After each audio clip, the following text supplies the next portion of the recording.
मध्य प्रदेश के जबलपुर से शोक संतप्त कर देने वाली खबर सामने आई है। यहां जबलपुर कलेक्टर दीपक सक्सेना के 21 साल के पुत्र अमोल का असामयिक निधन हो गया है। बताया जाता है कि अमोल दिल्ली में रहता था, जहां वो फिल्म स्टडीज का कोर्स कर रहा था। 1 जून शनिवार की रात अमोल की तबीयत अचानक खराब हुई, जिसके बाद उसे एम्स में भर्ती कराया गया, जहां उसका निधन हो गया।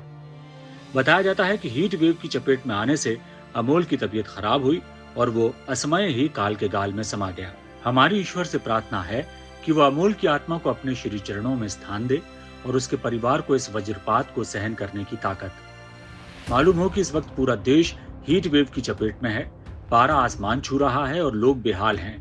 हीट वेव के चलते देश में कई लोगों की मौत हो चुकी है। हीट वेव क्या होती है और कैसे इससे बचें, क्या एहतियात बरतें, ये समझना बेहद जरूरी है। क्या होती है हीट वेव? मैदानी इलाकों में कम से कम 40 डिग्री सेल्सियस तापमान होने पर हीट वेव चलती है। पहाड़ी इलाकों में कम से कम 30 डिग्री सेल्सियस तापमान पर हीट वेव का असर होता है। मई और जून के मौसम में हीट वेव का असर होता है। मौसम और तापमान में असंतुलन से खतरनाक हो रही है हीट वेव। गर्मियों में तापमान बढ़ने से लोग हीट वेव की चपेट में आ जाते हैं। हीट स्ट्रोक से आंख, गला, हार्ट, किडनी, लीवर और मांसपेशियों पर असर होता है। ऑर्गन फेलियर के साथ कोमा, ब्रेन में सूजन और नर्व डैमेज जैसी दिक्कतें भी आती हैं। गर्मी में इस बार पहली बार है कि मौसम का असर शरीर के अंगों पर भी हो रहा है। हीट वेव से खून गाढ़ा होने लगता है।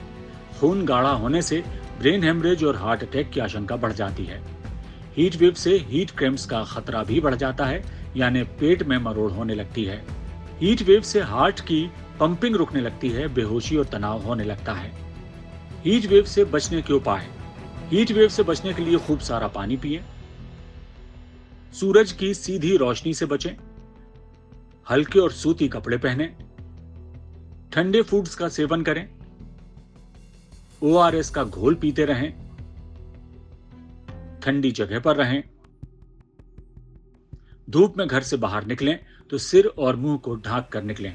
कुल मिलाकर देखा जाए तो असंतुलित होते जा रहे पर्यावरण के कारण अब मौसम के तेवर तीखे और तीखे होते जा रहे हैं। देश के कई हिस्सों में तापमान ने कई रिकॉर्ड तोड़े हैं। मध्य प्रदेश में भी पारा 45 से 47 डिग्री के आंकड़े को छू चुका है। खासतौर से नौतपा के दिनों में गर्मी ने अपना प्रचंड रूप दिखाया और कई लोग हीट वेव का शिकार होकर मौत के मुंह में समा गए। जबलपुर कलेक्टर दीपक सक्सेना से भी इस हीट वेव ने उनका लाल छीन लिया। गर्मी का मौसम जारी है, लिहाजा चौथा खंबा आप सभी से अपील करता है कि मौसम की नजाकत को समझें और हिफाजत से रहें।